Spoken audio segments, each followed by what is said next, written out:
So whatever be the case, whether dipoles are created or dipoles are oriented, the point is this dipole moment depends on the electric field. Whenever there was no external electric field, net dipole moment was zero. So dipole moment depends on the external electric field. More amount of electric field, more amount of dipole moment. Because if we apply more amount of electric field in case of non-polar material, then the separation between positive and negative charge will be more, and dipole moment will be more. In case of polar materials, if we apply more amount of electric field, then more will be the orientation, more will be the dipole moment. So point is, dipole moment is proportional to electric field. More the electric field, more will be the dipole moment. More will be the electric field, more will be the dipole moment, whether it is a non-polar material or polar material. Therefore, the dipole moment equals to some proportionality constant alpha into E. That proportionality constant alpha is called atomic polarizability. Do remember it. It is called atomic polarizability. That proportionality constant. So what is atomic polarizability? If I take the magnitude, alpha is P by E. P means the dipole moment and E is the applied electric field. So how can we define atomic polarizability? It is the amount of dipole moment. It is the amount of dipole moment induced per unit electric field strength. This is the amount of electric dipole moment induced per unit electric field strength. That is called atomic polarizability. So, how polarizability came? From the concept that dipole moment is proportional to electric field, and that proportionality constant is actually that atomic polarizability. It is an inherent property of the material. It is an inherent property of the material. It is a characteristic of a dielectric material. And so far you know that there is only one characteristic or property you know about dielectric material, and you call that dielectric constant. We will observe that dielectric constant is related to this atomic polarizability. So whether the material is non-polar,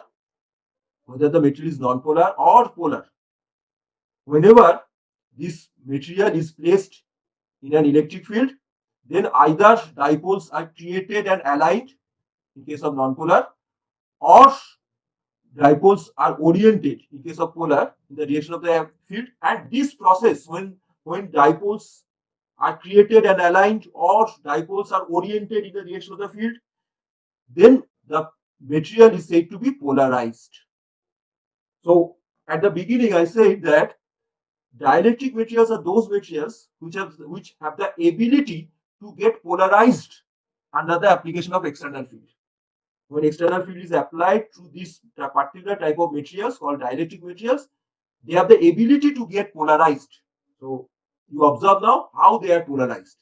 If they are non-polar, then when external electric field is acted, then dipoles are created and aligned.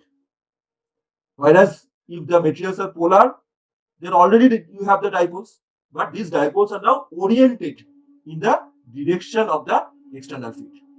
And then we call that material as polarized. The material is polarized because now positive and negatives are separated. So they are polarized.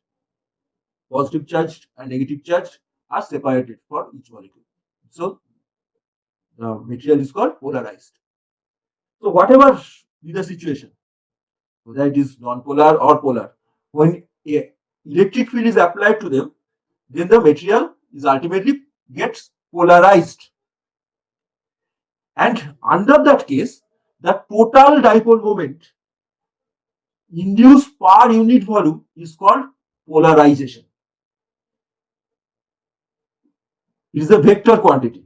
It is not a phenomenon. Like in class 12, you have optical polarization. There is a phenomenon. But here, you are saying a polarization vector. So what is a polarization vector? Polarization vector means the total amount of dipole moment per unit volume for any dielectric material. So one thing you must understand, polarization vector, this polarization vector only comes when external field is applied. Because remember, when there was no external field, in case of non-polar material, there was no dipole. So there is no question of dipole moment. In case of polar material, though there was a large number of dipoles, but those dipoles are randomly oriented. So net dipole moment was zero. Only when you apply electric field, then material gets polarized, then only you can have dipole moment. So when we are talking about polarization, please remember it is under the influence of an external field. Now, if we assume that n, small n say, is the number of polarized molecules per unit volume. N is the number of polarized molecules per unit volume. So when you place an dielectric material, whether it is polar or non-polar, under the influence of an external field, then say n number of molecules get polarized. Say n number of molecules get polarized. So n is the number of molecules per unit volume which are polarized. Okay, that means in simple words, this will be the number of dipole moments. So we have n number of dipole moments or n number of dipoles, and each has dipole moment p.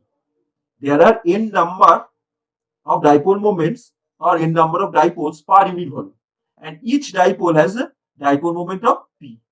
So what will be the total amount of polarization, or what is the total amount of dipole moment per unit volume? N into p. So n into p is the total amount of dipole moment per unit volume, and that quantity is called the polarization vector capital P. The direction of capital P is same as the direction of small p. Small p is the dipole moment of each molecule, dipole moment of each dipole, and capital P is the total dipole moment per unit volume. So capital P is measured per unit volume.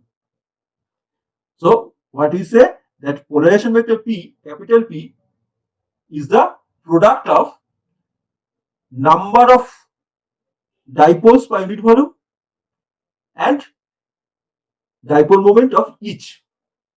So capital P is n into p. Now we have already observed that small p, the dipole moment, is proportional to electric field applied, and the proportionality constant is alpha. So p is alpha e. So if we put the value here, what we get? Capital P equals to n alpha e. It is obvious that unless there is an external electric field, you cannot get polarization vector capital P. More amount of electric field you get, more amount of electric field you apply, more amount of polarization vector you will get. So this is how P is related with external electric field, equals to n alpha e.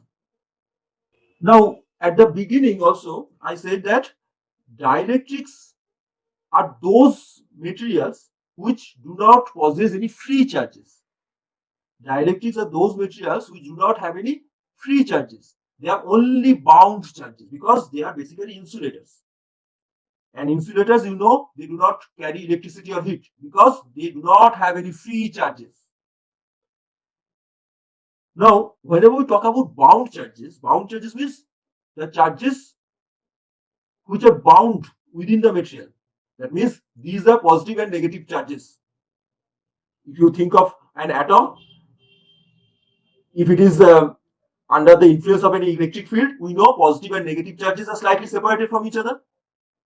But that charges cannot leave the atom. The charges after separation cannot leave the molecule. So they are bound charges. Due to application of the external field, the centers are only slightly separated from each other. But they are not free. They cannot move freely within the material. So these are the bound charges. So as for example, if you again draw it, so after the influence of the external field, whether it is polar or non-polar, the center of gravity of the positive charge and negative charge are slightly separated. So this is the separation between positive and negative charges.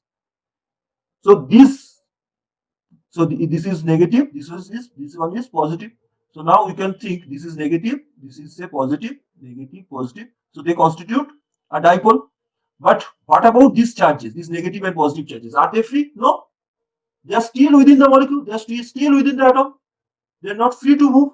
So these charges are called bound charges. Sir, this is a polar molecule, sir. This can be polar or non-polar, because I already have said they are under the influence of external field. And when external field is applied, then in case of non-polar molecules, positive charge and negative charge are slightly separated.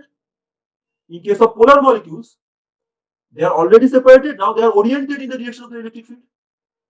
So anyhow, this will be the situation under the influence of the external field, whether they are polar or non-polar. If there was no electric field applied and I have drawn it, then it must be the polar.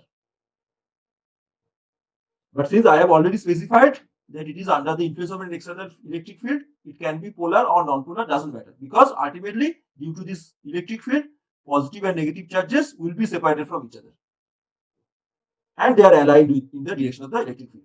That means this will be the direction of the P now, and you observe P and E are in the same direction. This is the direction of electric field and this is the direction of P. This is the direction of P and this is the direction of electric field. So they are aligned with each other. They are in the same direction. So these charges are bound charges. Now there are two types of bound charges. I will not go into the detailed calculations. I'm just talking about the concepts. There are two types. One is called surface bound charges, other is called volume bound charges. To understand it, let's think it in this way. Let's suppose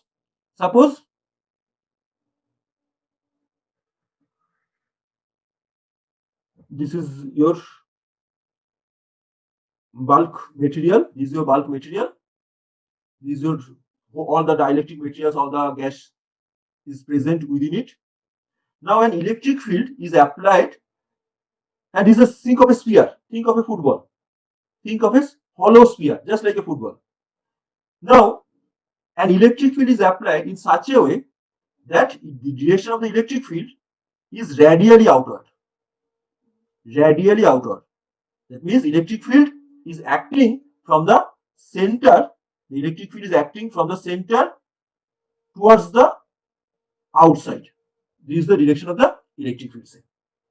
That means radially outward, like this figure. Say this is the direction of the electric field. This is the direction of the electric field. This is radially outward direction. So this is the direction of the electric field. Radially outward from center, it is going in this direction. Say. Therefore, how the dipoles will be oriented for this electric field? Suppose this is one dipole. So this will be negative, this will be positive. Next one, negative, positive. Next one, negative, positive. Just like this one, observe. This one. Now all the charges inside, like this one, this negative and this positive are very close to each other, so they will cancel each other. Similarly, this positive and this negative are very close to each other, they will cancel each other, and so on. So that means these two cancel each other, these two cancel each other, these two cancel each other, and so on. So all these charges cancel each other, leaving behind only the charges near the surfaces. Near the surface, this charge, this positive charge cannot be compensated, cannot be cancelled, because there is no other charge present here to cancel it. Similarly, if you go in any direction, suppose this is one direction, say another direction is negative, this one is positive, again negative, positive, negative, positive, and so on. So again, all these charges will cancel each other. Negative, positive, and so on. So again, all these charges will be cancelled. So if we draw it in this way, what we observe, if we draw it in this way, we observe only the charges near the surface.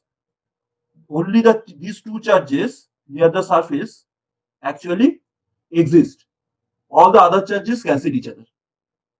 So this charges, these charges are again bound charges. They are not free. They are part of the molecule. These charges, these positive or negative charges, are part of the molecules. So they are not free. So they are bound charges. And where do you find these charges? You can find these charges only near the surface. Only near the surface. Therefore, these charges are called surface bound charges, which are found only on the surface. So all these charges. So here you get some positive charges on the surface of that hollow sphere. So these charges are called surface bound charges. Now observe this portion. These negative charges are also unbalanced. They are not cancelled because there is no other charges present here. But they are not present on the surface. They are not present in the surface. They are within the material. These charges are called volume bound charges.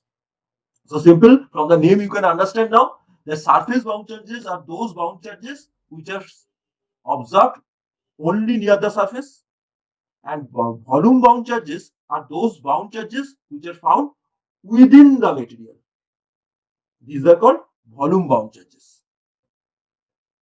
And since surface bound charges are generally found near the surface, we generally write those bound charges in terms of charge density as surface bound charges means charge, total charge per unit area. Why area? Because we are talking about surface now. That's why generally surface bound charges are measured with charge density, surface charge density as charge per unit area. Whereas volume bound charges are generally written as charge per unit volume. Charge per unit volume. It is written as total charge per unit volume. So that's why we will follow this nomenclature that when we will write sigma, generally it is a convention that if we write sigma, that means surface charge density. There you see surface charge density. Whereas if I write rho, that means volume charge density. That is charge per unit volume. So if I write rho, that means charge per unit volume. If I write sigma, that means charge per unit area. Surface charge density. And this is volume charge density. Volume bound charges, the rho b, can be written as minus of divergence of P. What is divergence? We'll come later. Just now remember it is can be written as minus divergence of P. It can be written in this form. P is the polarization vector. That is total amount of dipole moment per unit volume. That is polarization vector P. Minus divergence of polarization vector gives you the volume bound charge density.